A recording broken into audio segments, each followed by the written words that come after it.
Sitting alone on my wheelchair, being pushed by nurses, being watched by doctors, pretending to work and feeding other patients to impress the nurse.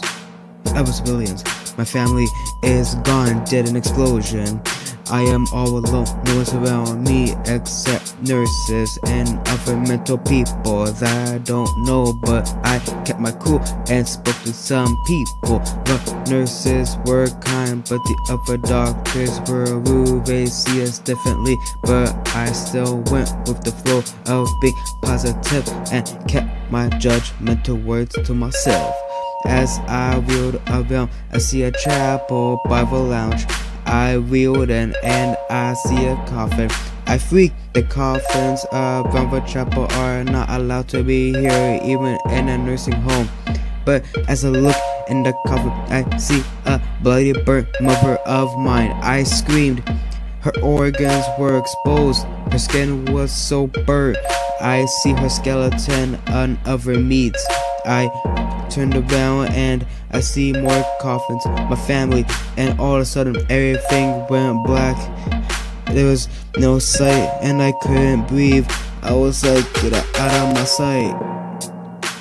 Sitting alone on my wheelchair, being pushed by nurses, watching doctors pretending to work, feeding other patients to impress the nurse and other civilians. Hey, my family is gone, dead in explosion. I am all alone, no one is around me except nurses and other mental people that I don't know. But I kept my cool and spoke to some people. The nurses were kind, but the doctors were rude. They see us differently, but I still went with the flow and being positive and kept my judgmental words to myself. I wake up in my bed, my hands are trembling.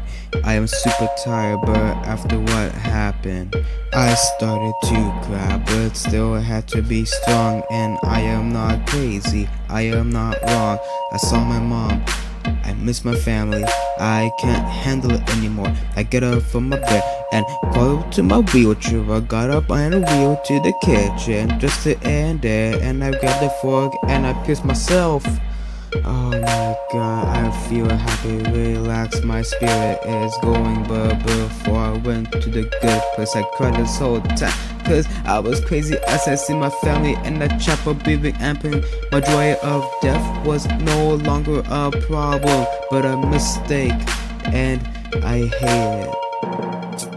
Sitting alone on my wheelchair, being pushed by nurses, watching doctors pretending to work and feeding other patients to impress the nurses and other civilians. My family is gone, dead in explosion. I am all alone. Oh wait, that's a lie now. No one is around except for nurses and other mental people, and I don't know, but I kept my cool and I spoke to some people. The nurses were kind, but the doctors were rude. Not really, but anyways, they see us differently, but I still went with the flow of being positive, and I kept my judgmental words to myself, to myself.